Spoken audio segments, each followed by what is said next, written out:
history of black people in this country.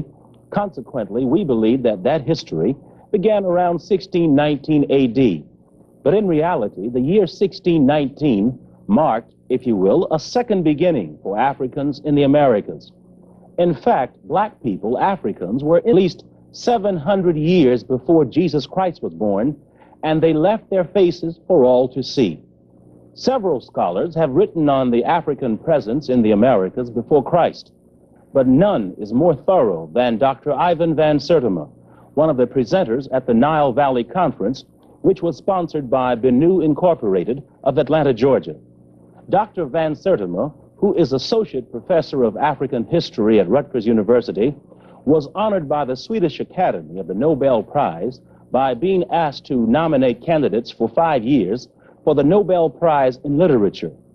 He is a literary critic, anthropologist, linguist, and editor of the Journal of African Civilizations.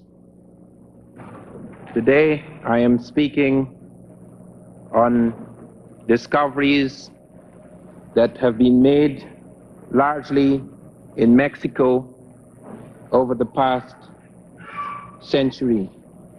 My talk is entitled African Presence in Ancient America. It's possible for me to cover all the ground in just 1 hour. So I shall concentrate largely on the evidence we have, both physical and cultural, that establishes the connection between Egyptian and American cultures in a very early period, a period about 800 years before Christ. But before I go on to focus on my subject, I want to make you aware of the fact that I am not the first to suggest that there were Africans in America before Columbus. Columbus was the first to suggest it. On his second voyage, Columbus noted in his journal and reported that the natives of Hispaniola, as it was then known, it's now Haiti, Santo Domingo, came to him and told him that black people had come from the south and southeast, trading with them in gold-tipped metal spears. They had come in large boats. Columbus was skeptical, and he sent 2 samples of these boats to Spain, 2 samples of these spears, to Spain to be assayed. They were examined and assayed in Spain, and they were found to have the identical ratio of gold, silver, and copper alloys as metal spears then being forged in African Guinea. The Portuguese were in Guinea since around 1450, when in fact they were attacked by one of the African navies. There was a fight in the Gambia, and the Portuguese had built a fort there, which when Columbus's first visit to Africa was in 1484, quite a while before he came to America. He had been at that fort. In fact, he had tried to persuade the Portuguese to finance him to make his trip across the ocean. And the Portuguese had told Columbus on his return from his first voyage that they were aware of Africans leaving the Cape Verde Islands, which is just off Guinea, and going far to the west with merchandise. Now, in this, we have, first of all, the oral tradition of the Native Americans who said that there were black people trading with them in these gold-tipped metal spears. We have the diaries of Columbus stating this, recording this. We have the Portuguese making records of Africans leaving in large boats from the Cape Verde and going far to the west with merchandise. We have the metallurgical evidence in Spain that these trade items, which were supposed to be West African, had been examined and found to be West African. And then on top of that, we have the linguistic evidence which came later from Leo Wiener, who started work in this field in the 1920s, African, the Discovery of America, 3 volumes.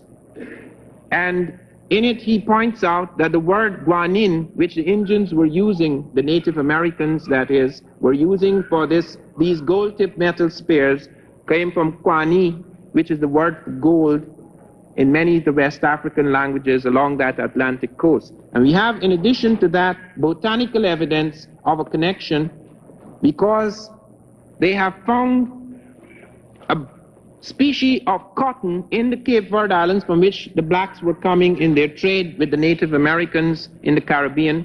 They found a species of cotton 30 years before the coming of Columbus. Europeans settling in the Cape Verde Islands took a cotton from Africa which they thought was African, from the African Atlantic coast, and planted it into the Cape Verde, and it was found to be Gossypium hirsutum var punctatum, which is not African. In other words, they must have got it. It was an American cotton that grows in the Caribbean and parts of South America. They must have got it from here and brought it back. But not only in this trade, there seem to be things brought over, like the guanine, and there is another item, the almazar, which Columbus's men saw in South America, though Columbus himself did not set foot on South America. On his third voyage, the men from his ship went into South America, though he did not come off the ship. And there are things that have come from America, not only the cotton, they have found maize, American maize in pre-Columbian strata in Africa. They've even found the pineapple at Pompeii. Well, I'm not going to go into that because that doesn't particularly concern us. That could remain a riddle, but there is no riddle about the maize. It is clearly distinguishable from African sorghum. There is no riddle about the cotton. That is a very distinctive cotton that is American. So there was a trade in that period, at least 50 years before Columbus. My concern, however, is not with the late pre-Columbian period, but with contacts made by Africans in a very, very early period, long, long before Columbus was a twinkle. And we have very hard evidence of this connection and contact. It was about 100 years ago, and by the way, let me say something about the history of this subject, because people are very confused about so many things. And one of the problems we have in the recovery of African history is that most people think that anything that is said has equal weight with anything else. So that if someone said that when the continents were joined, Africans came across to America, and if someone said there was a lost city of Atlantis in the Atlantic, Plato said so, and that is how they came. Many people think that because it's in favor of the thesis, it helps the thesis. It does not. It certainly does not. That there is absolutely no hard evidence for Atlantis at the moment. None whatsoever. The Russians believe it's in the Straits of Gibraltar. Henrietta Mertz believes it's in Mississippi. Some people believe it's off South America. Some people think it's in the middle of the Atlantic. Some people think it's in Bermuda, where they're having trouble with lost planes and ships. Some people think it's a space station. It has nothing to do with hard archaeology. Just let's forget it. One of these days, if they find it, we will talk about it. And the same thing is true of the continents being joined. That's absolute rubbish. When the continents were joined, there were no human beings on Earth. That is a far, far geological time, long before the appearance of Homo sapiens. That has absolutely nothing to do with this. We have got to be very careful in the presentation and in the examination and exploration of these subjects, to be extremely cautious, even to the point where evidence is presented as the thesis which you have to reject. Let me give you an example. Ramesses II developed an infection of his leg. How marvelous that Africans, years after, when one develops an infection in the leg, it causes a stir. They had to go and see how they could stop this infection. And when they opened up his belly, they found in the wrappings in his belly, they found tobacco. Now that is extraordinary, because people have insisted, most scientists have insisted, that tobacco comes from America. How on earth did it get in the belly of Ramesses II? Now that would appear to help my thesis. It does not. Because first of all, I have pointed out in my book that there were two types of tobacco. The Africans had their own tobacco, and Americans had their own tobacco. And that even without contact, that tobacco could have got into Ramesses II's belly, because nobody has taken the courage yet to test the tobacco to see if it is truly American. It may turn out to be African in origin. I pointed out that the word tobacco is not used at all in America for the plant. No American tribe uses tobacco for the tobacco plant. They use tobacco for the pipe. They use tobacco for the act of smoking, which was alien to them. As Schweinfurt has pointed out in The Heart of Africa, that the Africans devised more ingenious contrivances for smoking, which was new to the American. Only Caciques, the Indian chiefs, smoked. That was a late development in history because people did not use tobacco for smoking, neither the Africans nor the Americans. Tobacco was used as a medicine. It could be chewed. It could be used to create a smoke, and the smoke was pushed through the nose or through the mouth or through the anus or through the vagina, through an orifice in the body in order to clean out and soothe the affected parts of the body. So smoking is a recent invention, and we have evidence to suggest that it developed in Africa. And the reason why the Americans were using smoke words, not just tobacco and the tawa, taba words, but even Julie, Jemba, a whole range of smoke words from Africa find their way through South American parts of the world, and they are not Mexican words at all. They're not Mexican in origin at all. They're not South American in origin. The reason I go back to the early period, although I'm going to be dealing, the reason why I go back to the 1450, 1492 period is, although I'll be dealing with the later periods, to make you aware how is it that history can actually be documented and yet lost.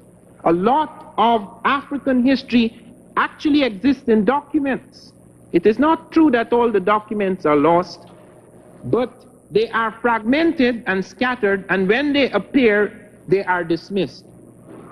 When Columbus mentions black people, he actually, on his third voyage, goes to Africa, follows the coastline of Africa, goes into the Cape Verde searching for black cattle, which both the West Africans and the Americans in Caribbean were using for sacrifice and for ritual purposes, doesn't find any black cattle, proceeds down into the very current that the Africans used to cross to America, and comes to America in half the time by using the African current. And then lands first in Trinidad. He calls it Trinidad because he saw three rocks which reminded him of the Holy Trinity. Very sacred man. And then he comes the next day to South America, and he does not come off the ship. Columbus, note this, Columbus never once set his foot on the American continent. Never once. He wandered into the Caribbean on all his voyages. On the third voyage, although he came to South America, he would not come off the ship. He said he had an arthritic fit. It's the same thing happened when he was in the Caribbean. When King Ferdinand sent a letter to him, when they found out, a man appeared in the court, Jaime Ferrer, and pointed out that he had learned from Africans and Arabs in Africa that there was a land to the south. This is South America. There was a landmass to the south, and it was on the same latitudes of Guinea, just below the equinoctial line, and that Africans had been there, and that they were aware of exactly how far away it was. The Portuguese knew that from African intelligence. They knew that it was about 15 to 1600 miles. That is why even before Europeans came to South America, they ran a line across the world in June 1494. Even before Cabral came here in 1500, there was a line drawn across the world so that the Portuguese could have that land mass. That's why the Portuguese owned Brazil. That's even before they came, you know. Even before they're supposed to have come, the line is drawn on African intelligence. And Jaime Ferrer goes and tells the Spanish court that Columbus knows about it. He had discussions with the Portuguese, and he had made a deal with the Portuguese not to let the Spanish know. That's why when Columbus came back on his second voyage, and he hoped to go back to the Caribbean to colonize it further, the Spanish said, no, I want you to go now into the south. I want you to check out the south. There is a landmass to the south. And Columbus said, no, there could be no landmass within this demarcation line the Portuguese are asking for, because they said it's 370 leagues, which is about 4.5 miles, according to Vespucci, and there could be no land within that space because I have traveled twice as many leagues and I have found no such land. Which is partly true because Europe is twice as far from America as is Africa. And when he comes to South America, he does not come off the ship purposely. Just like when he got the letter in Cuba, he said, I am in Cuba. They told him, come home immediately. We want to know about this line. We want to know if the Portuguese ambassadors are cheating us. He says, I am in Cuba. Listen to this. I am in Cuba. I am too gravely ill to move. I cannot come home. And I am certain that Cuba is the continent, because my ships cannot circumnavigate it. Now he wrote, I found the letter he wrote 6 months earlier to Luis Santangel, Chancellor of Aragon, saying, I am certain that Cuba is an island, for the natives who have lived there for centuries have told me so. They knew it was an island. Why is he writing the Spanish to say it's the continent? And when he comes to South America, does he not come off the ship, but he sends a letter home saying that South America is an island. This is the greatest navigator to whom we owe our discovery. There's a vast amount, even in the documented area, there's a vast amount of lying and trickery and treachery. That is why on the fourth voyage, Columbus was arrested by Bobadilla. He was taken back like a black. He and his brother Bartholomew were taken back in the hold of the ship and brought for trial in Spain. How many of you know that? And he's taken back for trial, and at the trial, all of these things come out that he had, because he had got up like his brother by marrying a Portuguese woman of high birth. That is how he had managed to enter the courts of Portugal and Spain and elsewhere.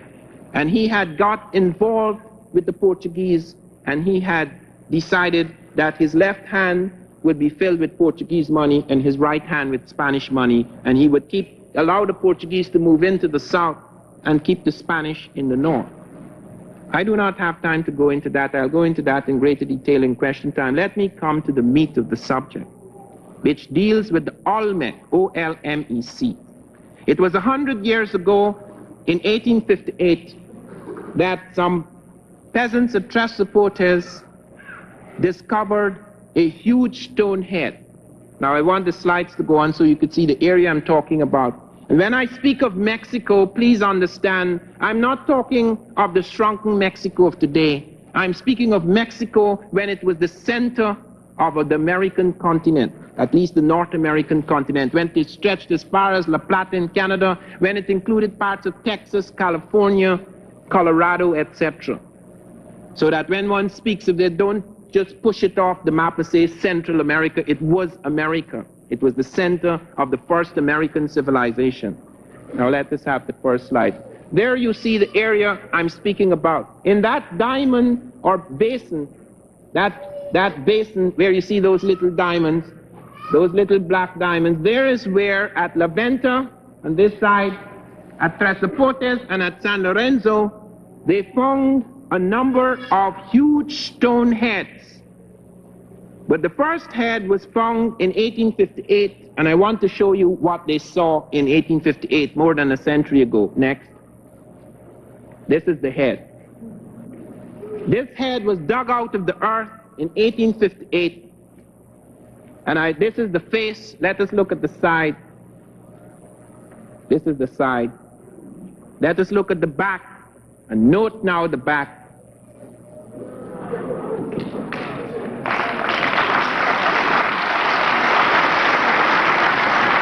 Do you know that this photograph has never been published in any book, not even in mine? Do you know two young black anthrophoto journalists, Wayne Chandler and Catherine Gaynell, showed me this last year? It blew my mind. This photograph is hidden in the files, hidden in the posthumous files of Heiser. It's a photograph showing you what the head looked like when they found it.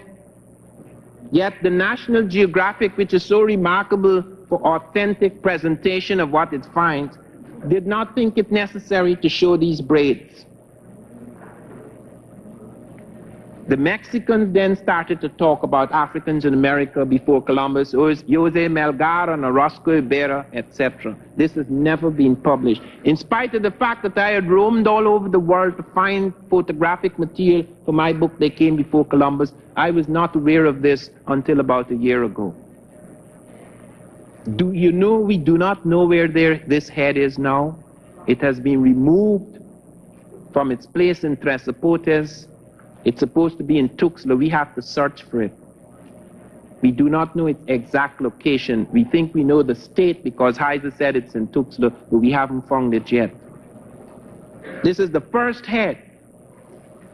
It was 10 tons in weight, just the head, you know. Now nowhere in America before this period, and we'll say what the period is because we have been able to get datings.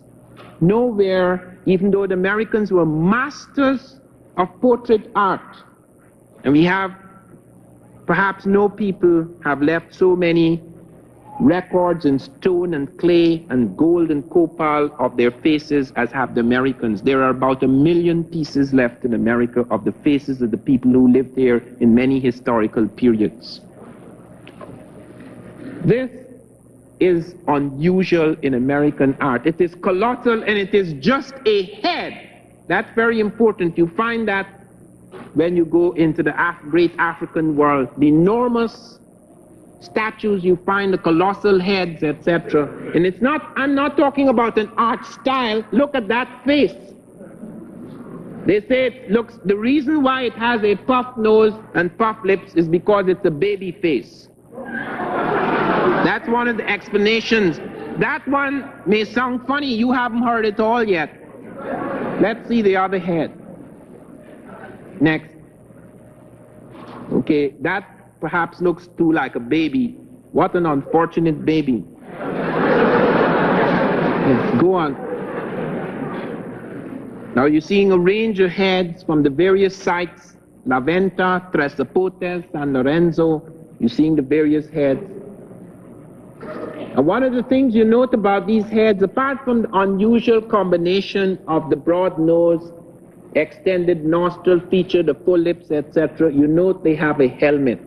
Only one of them is without a helmet, and that one, when I went to Villa Hermosa with a team of 40, and those of you who are interested, I will comment on that in question and answer time. Please tell me about it, because I took 40 Americans with me to visit the archaeological sites in Mexico where these things are found. I took them in July. The Aknefer Society, which is run by Dorothy Anderson, who is here today, organized it, and we spent about 2 weeks in Mexico going through these sites. And there is a figure which I will show you shortly which has disappeared. They said that they took it away because the weather is damaging it. It's been standing 3,000 years in the weather, you know. Suddenly, like King Tut, it has become too delicate. Okay. Go on. These are just a panorama of the heads. Now this one I want you to look at closely. Here, in perhaps the best preserved of all the heads, you see very clearly the type of helmet being used. These people says it's a football helmet because I suppose they think that that is the way they will explain it. That's not a football helmet. Okay, that is a military helmet. At Tanis in the Egyptian Delta, we have found helmets like that. Now, there were a whole range of helmets used by Egyptians and Nubians and people in the Nile Valley over the many millennia, or rather the 3,000 years of Egyptian rule. But in this period, this is one of the types of helmets used. This is a military period. I will deal in a moment, as I say, with the nature of that period, how we arrive at the datum. But I want you to see the heads first. And I want to explain how they explain the heads. Okay, go ahead.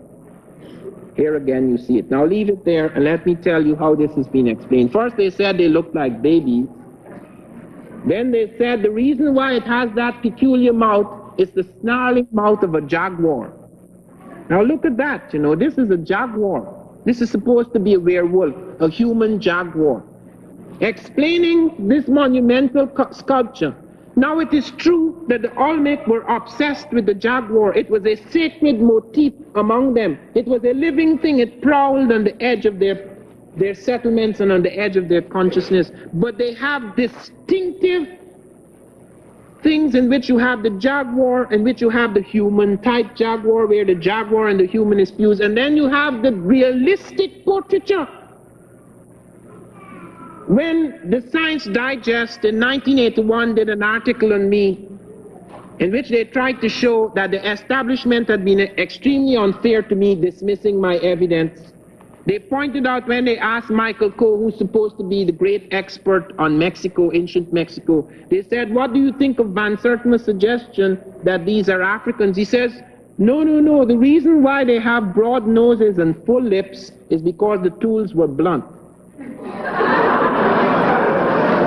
Now look what the blunt tools made. And when the aquiline noses appear, or the different type of nose from that appears, the tools were sharpened. This is the 38-ton head carved out of pure basalt with a blunt tool, standing here after 3,000 years, staring at us as if we're looking into a mirror. And this is the blunt tool product of the Olmec civilization. Whenever facts cannot be dealt with, they have to be dismissed. I'm going to show you quite a number of these as we go on. But how did they date these heads? How could they arrive at the date? It is impossible to date stone. You can date stone, yes, you can say, well, this is millions of years old, but to date it into historic context is impossible. So how did they arrive at the dating? Fortunately, at Levante, which is known as the holy capital of the Olmec world, this first major American civilization, they found 4 of these stone heads rooted in a wooden ceremonial platform where the Native Americans worshiped. And it was inextricably linked to the platform. The platform had been reconstructed to accommodate the heads. Hence, a dating of the wood of the platform could yield a dating of the heads. And that dating was 814 plus or minus 134 BC, which is anywhere between 948 and 680 years before Christ. That is the carbon dating.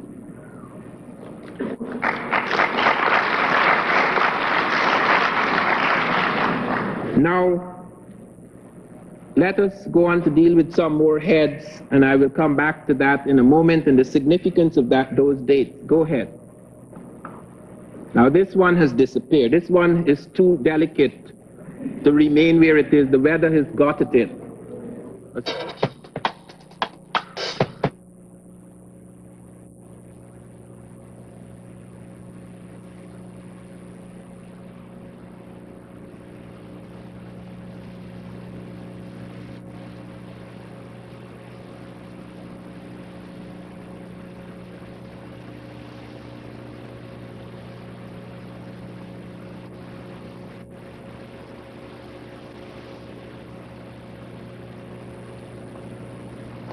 Good evening and welcome to the second part of our series with Rutgers University anthropologist Dr. Ivan Van Sertima. Dr. Van Sertima, author of They Came Before Columbus, The African Presence in America, continues his discussion of the African presence in the Americas before Christ. Let me come to the meat of the subject, which deals with the Olmec, O-L-M-E-C. It was 100 years ago, in 1858, that some peasants at Tres Zapotes discovered a huge stone head. Now I want the slides to go on so you could see the area I'm talking about. And when I speak of Mexico, please understand, I'm not talking of the shrunken Mexico of today. I'm speaking of Mexico when it was the center of the American continent, at least the North American continent, when it stretched as far as La Plata in Canada, when it included parts of Texas, California, Colorado, etc. So that when one speaks of it, don't just push it off the map and say Central America. It was America. It was the center of the first American civilization. Now let us have the first slide. There you see the area I'm speaking about. In that diamond or basin, that basin where you see those little diamonds, those little black diamonds, there is where at La Venta, on this side, at Tres Zapotes and at San Lorenzo, they found a number of huge stone heads. But the first head was found in 1858, and I want to show you what they saw in 1858, more than a century ago. Next. This is the head. This head was dug out of the earth in 1858. And this is the face. Let us look at the side. This is the side. Let us look at the back. And note now the back.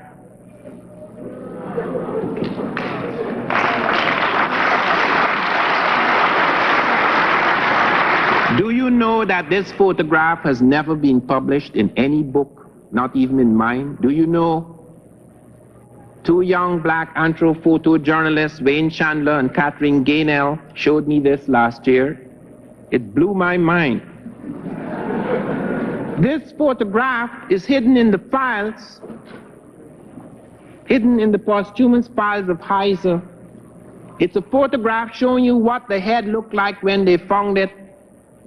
Yet the National Geographic, which is so remarkable for authentic presentation of what it finds, did not think it necessary to show these braids. The Mexicans then started to talk about Africans in America before Columbus, Jose Melgar and Orozco Ibarra, etc. This has never been published. In spite of the fact that I had roamed all over the world to find photographic material for my book, They Came Before Columbus, I was not aware of this until about a year ago. Do you know we do not know where this head is now? It has been removed from its place in Tres Zapotes. It's supposed to be in Tuxtla. We have to search for it. We do not know its exact location. We think we know the state because Heiser said it's in Tuxtla, but we haven't found it yet. This is the first head. It was 10 tons in weight, just the head, you know. Now nowhere in America before this period, and we'll say what the period is because we have been able to get datings. Nowhere, even though the Americans were masters of portrait art, and we have, perhaps no people have left so many records in stone and clay and gold and copal of their faces as have the Americans. There are about 1 million pieces left in America of the faces of the people who lived here in many historical periods. This is unusual in American art. It is colossal and it is just a head. That's very important. You find that when you go into the great African world, the enormous statues, you find the colossal heads, etc. And it's not, I'm not talking about an art style. Look at that face. They say it looks, the reason why it has a puffed nose and puffed lips is because it's a baby face. That's one of the explanations. That one may sound funny. You haven't heard it all yet. Let's see the other head. Next. Okay, that perhaps looks too like a baby. What an unfortunate baby. Let's go on. Now you're seeing a range of heads from the various sites, La Venta, Tres Zapotes, San Lorenzo. You're seeing the various heads.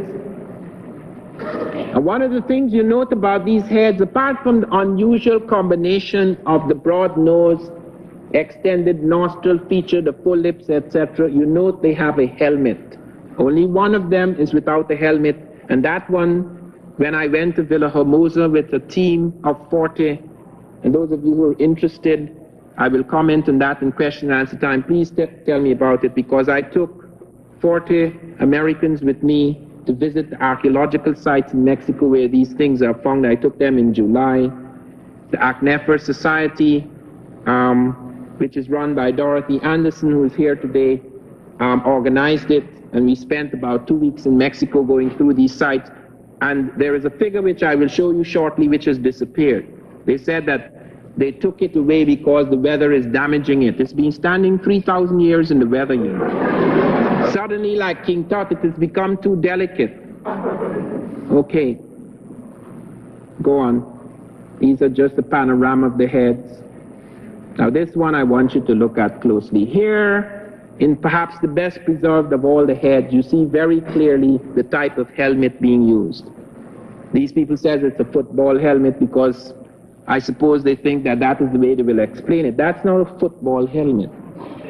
Okay, that is a military helmet. At Tanis in the Egyptian Delta, we have found helmets like that. Now, there were a whole range of helmets used by Egyptians and Nubians and people in the Nile Valley over the many millennia, or rather the 3,000 years of Egyptian rule. But in this period, this is one of the types of helmets used. This is a military period. I will deal in a moment, as I say, with the nature of that period, how we arrive at the dating. But I want you to see the heads first. And I want to explain how they explain the heads. Okay, go ahead. Here again you see it. Now leave it there and let me tell you how this has been explained. First they said they looked like babies. Then they said the reason why it has that peculiar mouth is the snarling mouth of a jaguar. Now look at that, you know, this is a jaguar. This is supposed to be a werewolf, a human jaguar. Explaining this monumental sculpture. Now it is true that the Olmec were obsessed with the jaguar. It was a sacred motif among them. It was a living thing. It prowled on the edge of their settlements and on the edge of their consciousness. But they have distinctive things in which you have the jaguar, in which you have the human type jaguar, where the jaguar and the human is fused. And then you have the realistic portraiture. When the Science Digest in 1981 did an article on me in which they tried to show that the establishment had been extremely unfair to me, dismissing my evidence, they pointed out when they asked Michael Coe, who's supposed to be the great expert on Mexico, ancient Mexico, they said, what do you think of Van Sertima's suggestion that these are Africans? He says, no, the reason why they have broad noses and full lips is because the tools were blunt. Now look at the blunt, look what the blunt tools made. And when the aquiline noses appear, or the different type of nose from that appears, the tools were sharpened. This is the 38-ton head carved out of pure basalt with a blunt tool, standing here after 3,000 years staring at us as if we're looking into a mirror. And this is the blunt tool product of the Olmec civilization. Whenever facts cannot be dealt with, they have to be dismissed. I'm going to show you quite a number of these as we go on. But how did they date these heads? How could they arrive at the date? It is impossible to date stone. You can date stone, yes, you can say, well, this is millions of years old, but to date it into historic context is impossible. So how did they arrive at the dating? Fortunately, at Levante, which is known as the holy capital of the Olmec world, this first major American civilization, they found 4 of these stone heads rooted in a wooden ceremonial platform where the Native Americans worship. And it was inextricably linked to the platform. The platform had been reconstructed to accommodate the heads. Hence, a dating of the wood of the platform could yield a dating of the heads. And that dating was 814 plus or minus 134 BC, which is anywhere between 948 and 680 years before Christ. That is the carbon dating.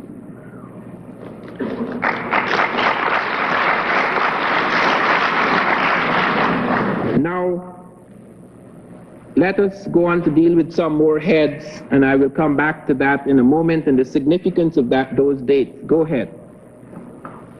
Now this one has disappeared. This one is too delicate to remain where it is. The weather has got at it. Have a look. Some people have called this the Osiris pose, but have a look. This is 800 years before Christ in the heart of America.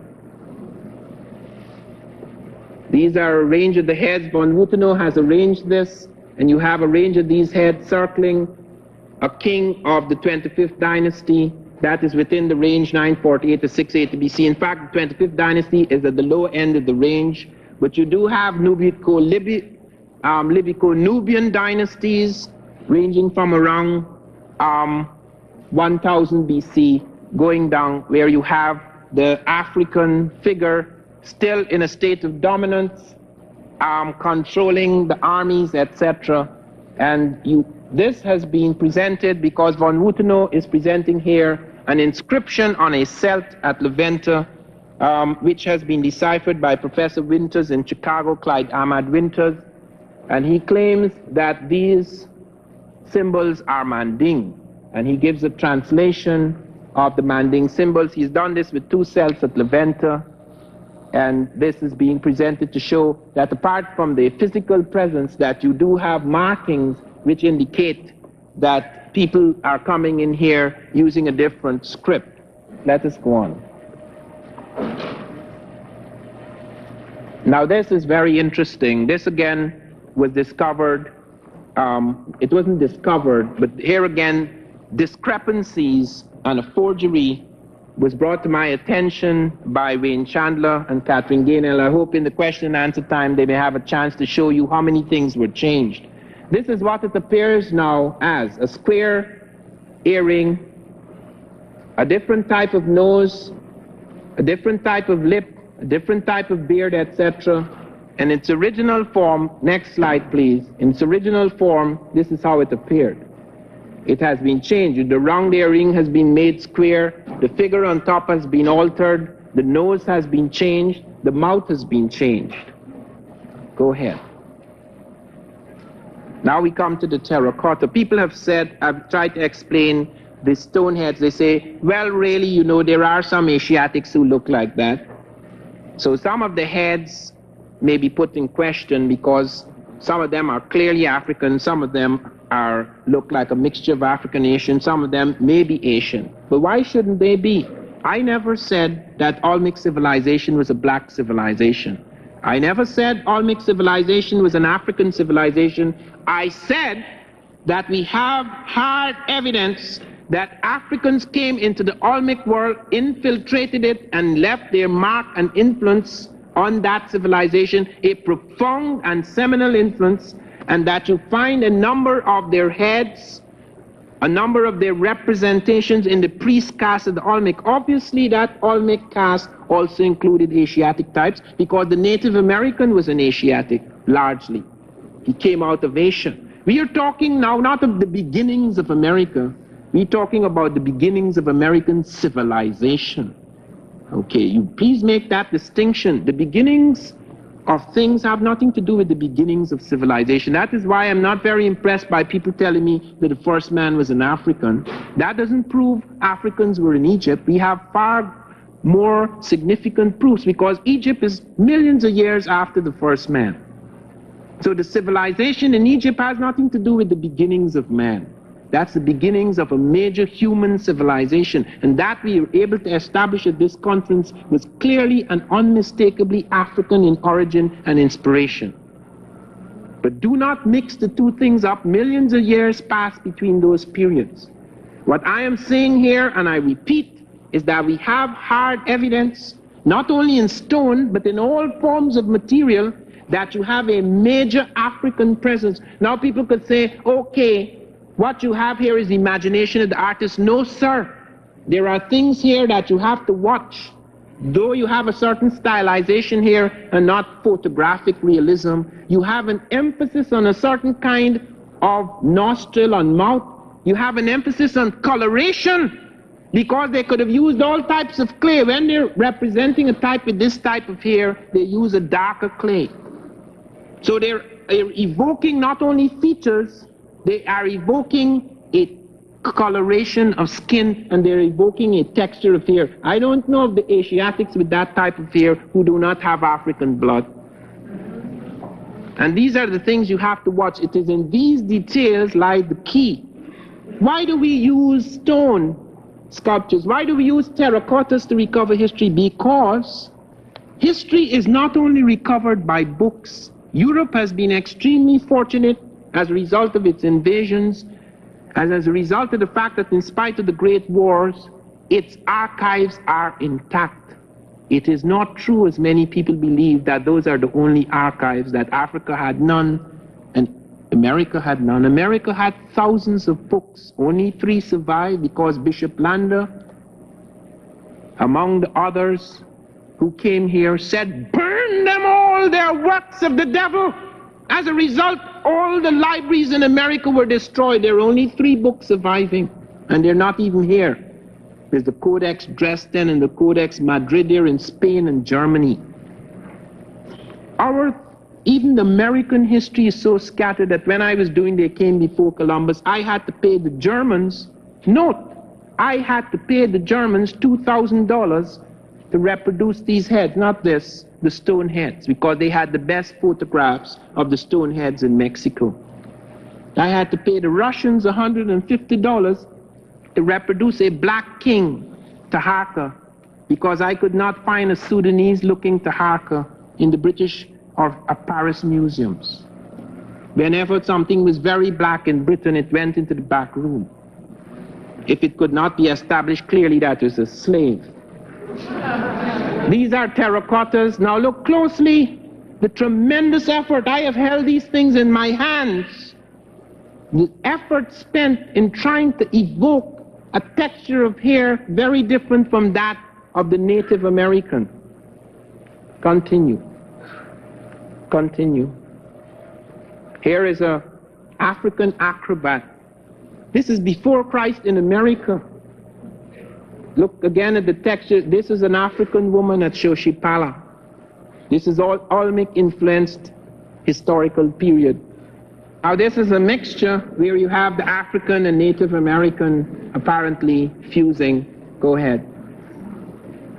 Here again, possibly a mixture. This is a black woman at Teotihuacan. Now Teotihuacan is later than the Olmec period, but it is a place in Mexico where the greatest of all pyramids in America lie, and she is found in the pyramid of Teotihuacan in the heart of America. And Teotihuacan was around the birth of Christ. It is also an Olmec influenced world. They say these are people who came from Tamoancan. These are the priest castes of the Olmec who spread out as the Olmec world died out. And there you have, she has 2 faces.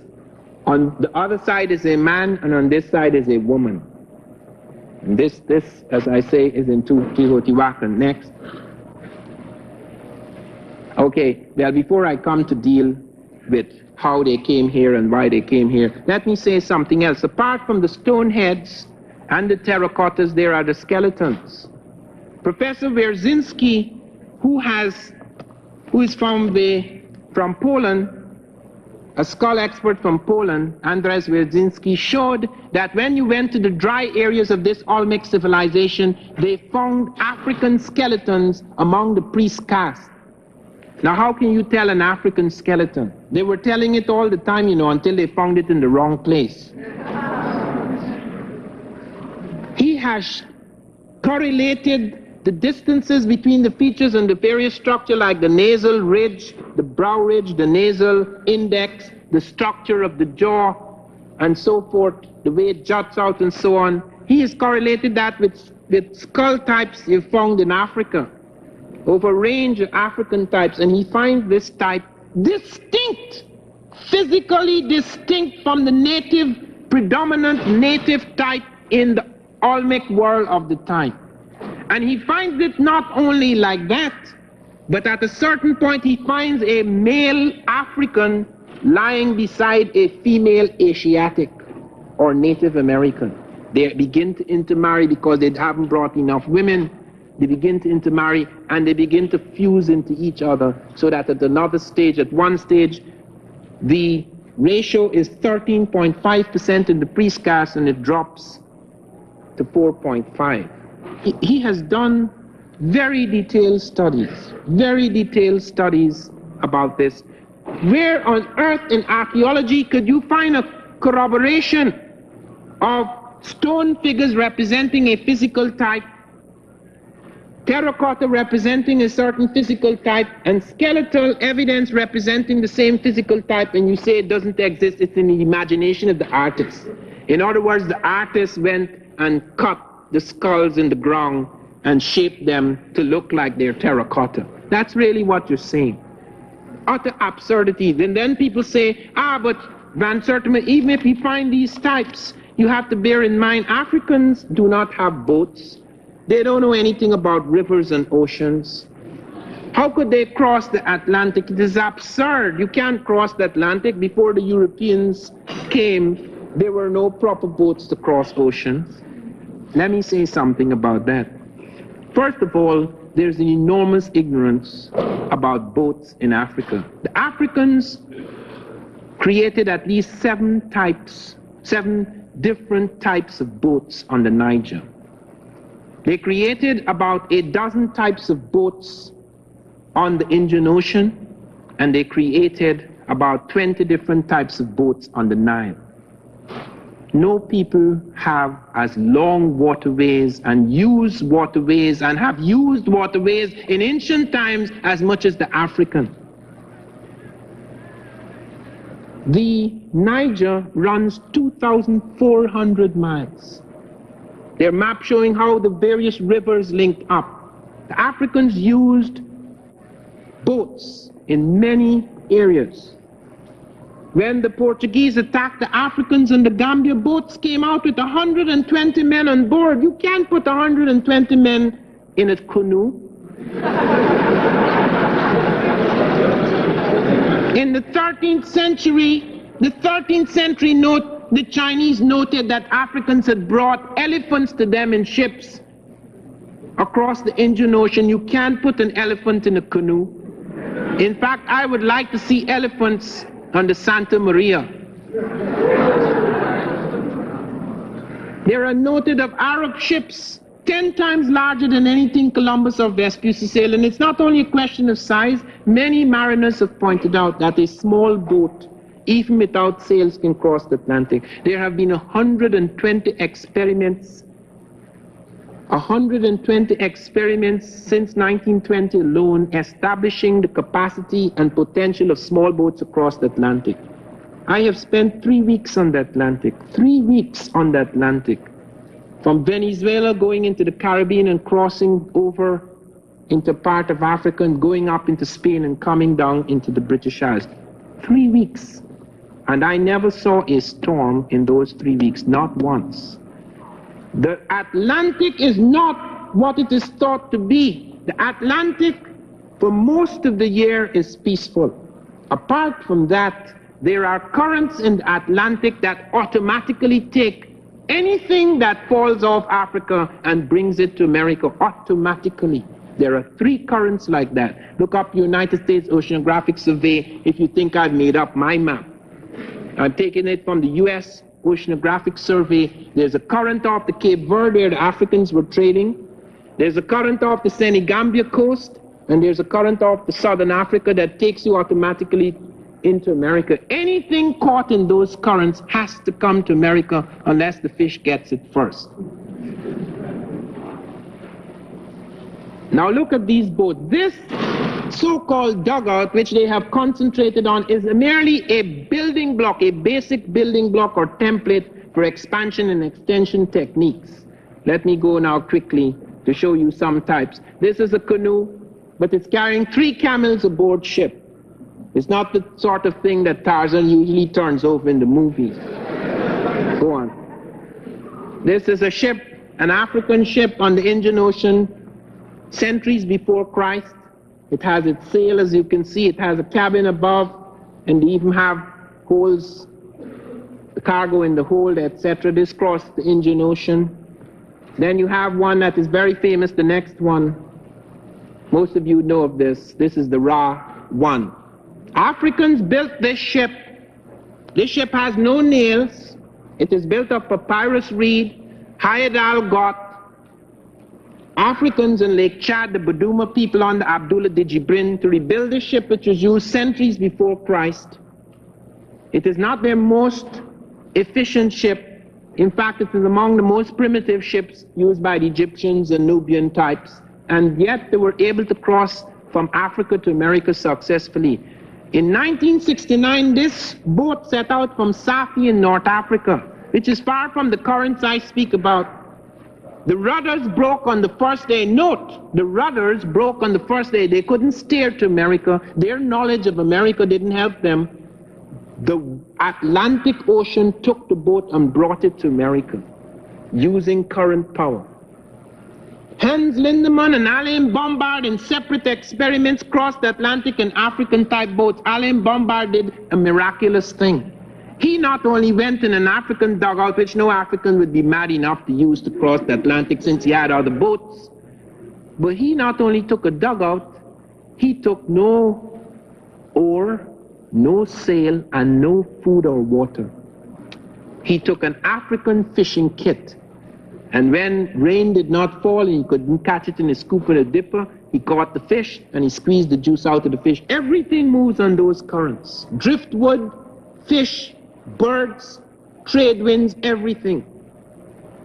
They knew nothing about these currents, and many accidents occurred, and this is probably began as an accident, as all so-called discoveries of America were accidents. Columbus had no intention of coming here. He thought he was going to India. That is why this place was called India. It wasn't called America. This place was called India. That's why natives are still being called Indians, because we are the Indians he found in the West.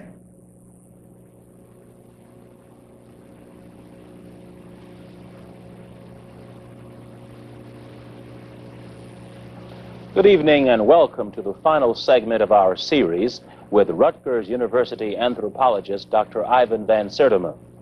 Having discussed the African stoneheads and African terracottas of the ancient Olmec civilization, Dr. van Sertima moves on to African cultural features that show up in ancient America several hundred years before Christ. Now, what were the motives for these people coming here? You have to understand what was happening between 948 and 680 BC. There were three main factors. First of all, the Phoenicians. Now, I know I'm running out of time, but I really have to finish this. I'm sorry. This is too important. First of all, the conditions of the world at that time. There was a tremendous search on by the Phoenicians, and by the way, the Phoenicians are not a race. They're black Phoenicians, they're Semitic Phoenicians, they're white Phoenicians. Phoenician is purple, the purple people, the people searching for purple. Purple became as great a treasure as gold.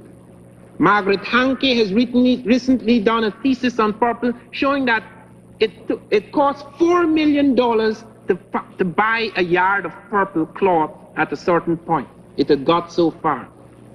Just the same kind of madness that drove the European here searching for gold when he thought he was in Marco Polo's territory, the great dreams and visions of Marco Polo, is the same madness that brought purple people, the so-called people searching for purple. They found cochineal, which is Native American purple, in caves in North Africa.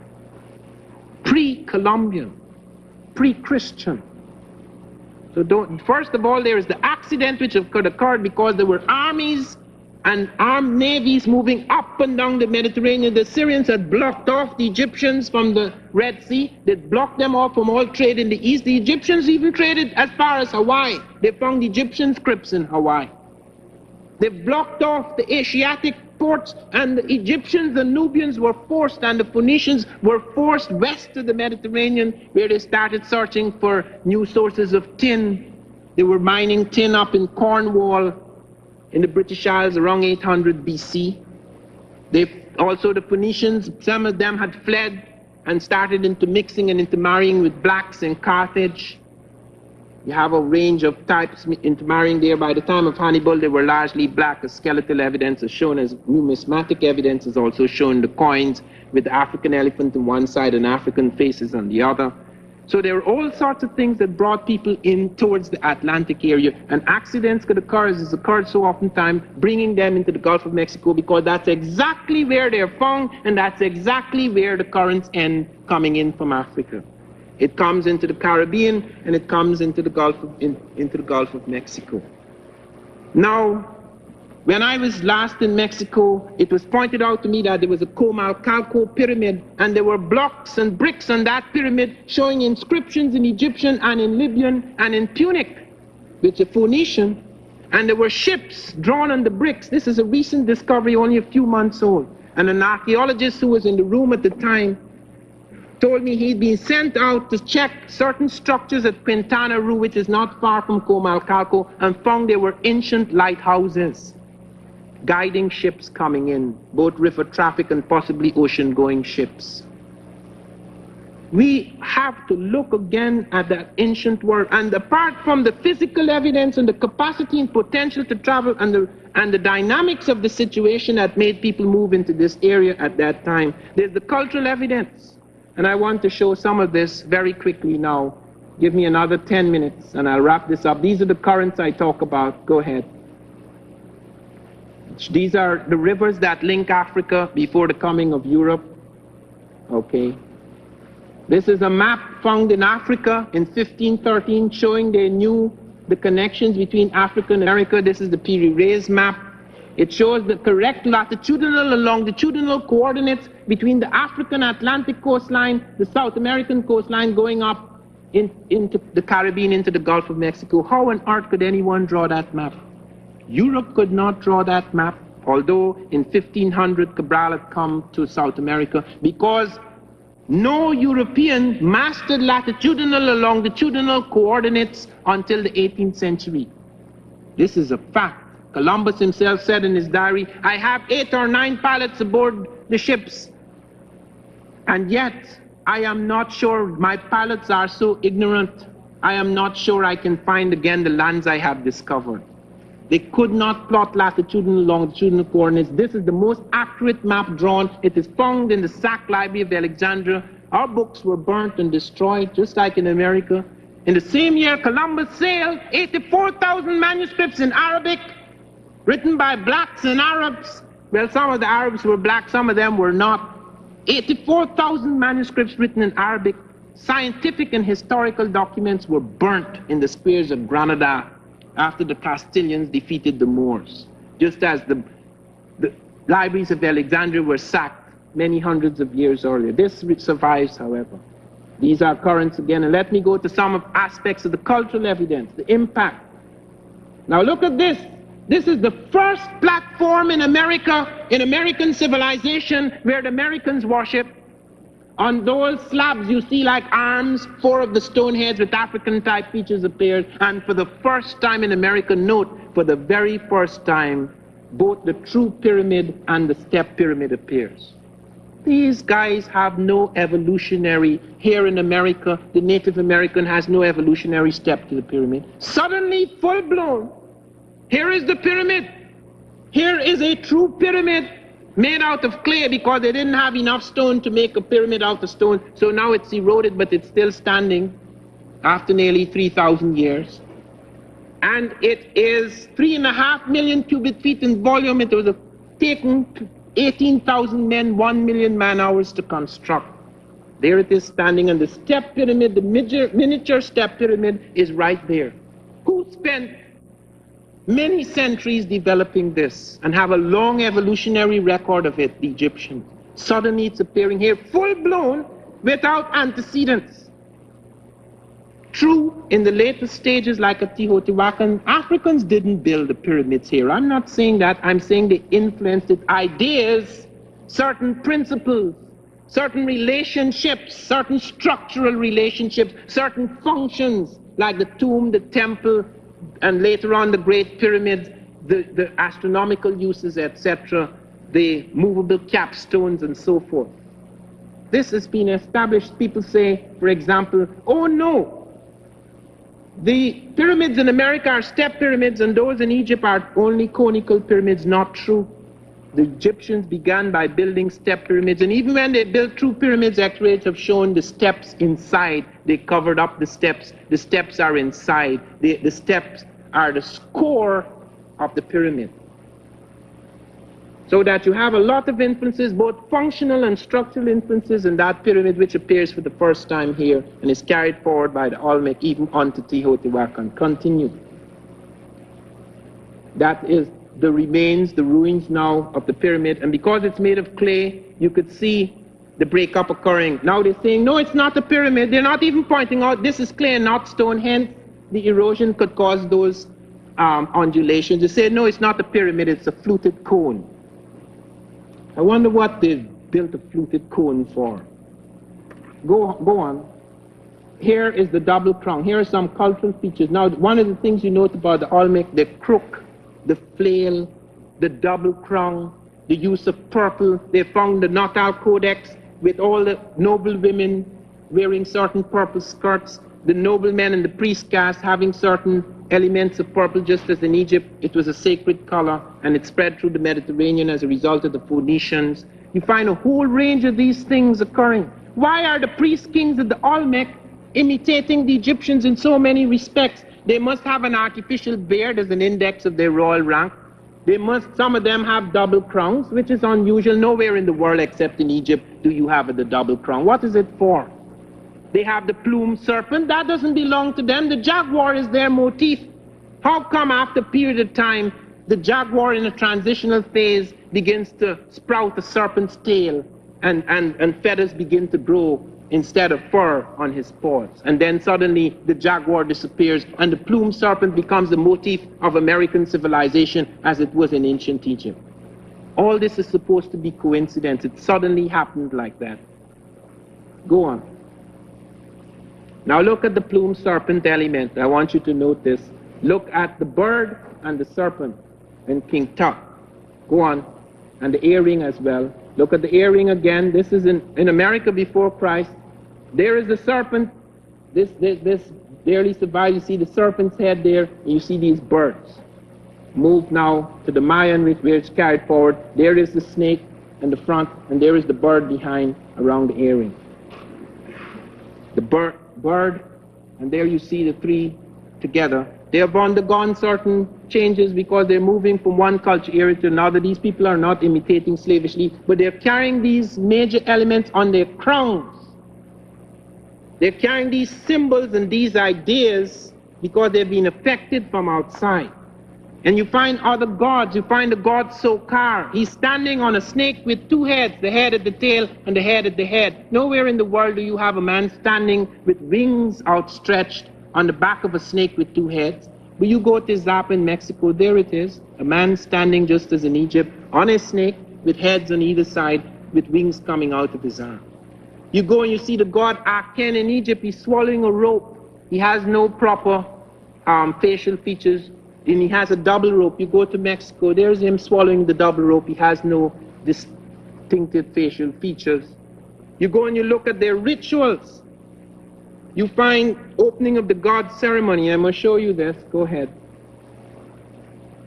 There it is in Egypt. There's a snake-headed stick, and there's a strange instrument there. And the priest has an animal skin and the tail between his legs. And there's this person sitting or kneeling beside him.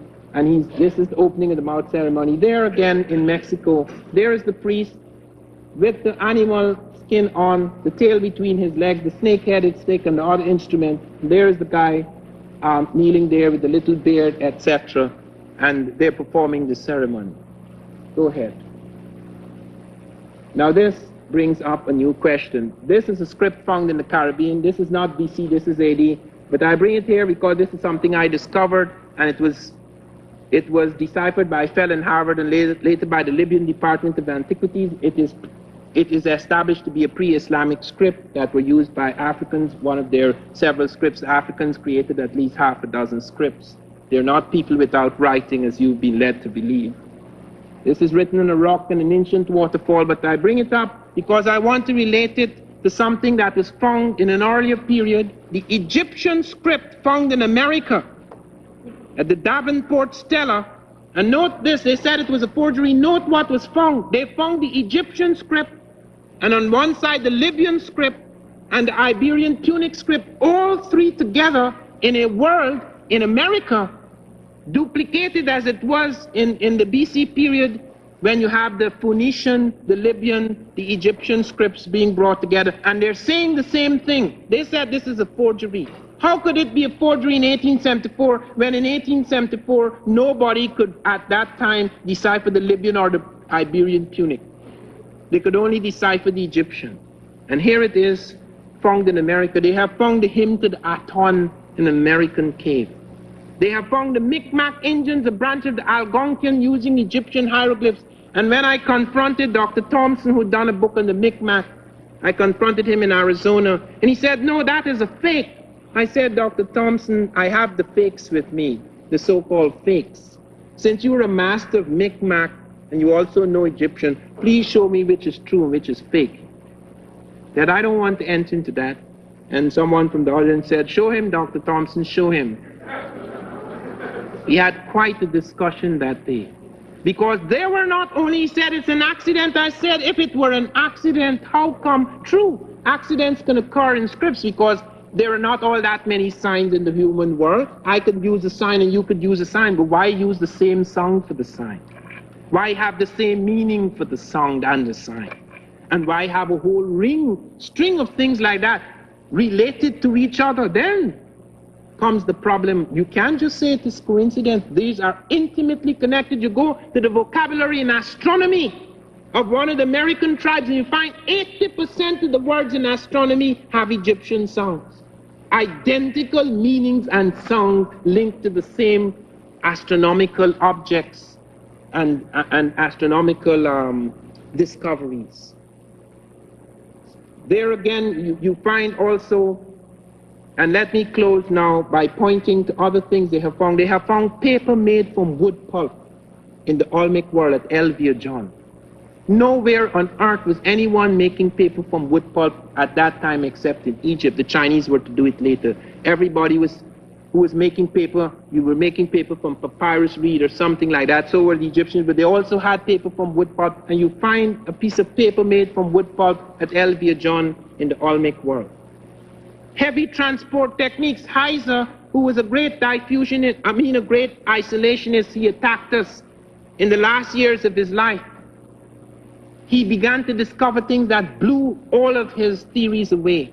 And he noted the heavy transport techniques of the Olmec were identical with that of the Egyptians, as well as their agricultural system. The levees they used and the various kinds of hydraulic systems and so forth were identical with the Egyptians. All right, in the agriculture, you could say they're facing the same problems. In the heavy transport techniques, they were doing something, suddenly moving 40-ton stones from quarries 80 miles away downriver.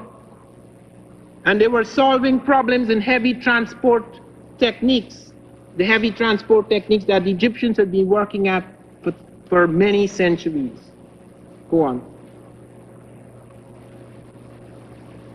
Okay, that's the slides for now. Let me close by making a point about new discoveries. We have found the dog-headed god Anubis at Palenque in Mexico.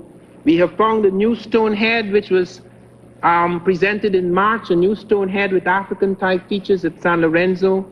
We have found a whole new range of things. This is an ongoing subject, and with each new day, something else appears that establishes with greater firmness and conclusiveness the meeting and melting of cultures and civilizations on this continent, particularly the impact of Nile Valley civilization, of Egyptian civilization, on the first major and formative civilization in America.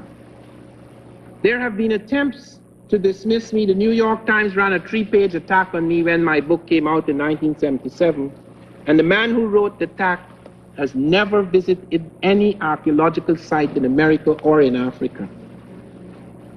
He just happens to be the Walt Disney professor in archaeology at Cambridge. But when I was attacked, there came to my aid a remarkable man, Dr. Clarence Wyant. He was the first man to go down into this area. He was the first man to write a PhD for the Smithsonian on this subject. He wrote about the terracottas at Tres Zapotes. He was sent out by Matthew Sterling. He was his personal assistant. And he showed me in his book, he said, look at the African heads here, look at the African terracottas. And I said, but Dr. Wyant, why didn't you say in your book they were African? He says, I'm not a fool. I wanted my PhD. You see what's happening to you? Half a century later. And he's not dishonest, he's just speaking a truth. To establish these things, to look again at the history of America and Africa is absolutely necessary. We cannot go to the archives simply as in Europe. Therefore, we cannot use the same standard historical methods that are used in European history.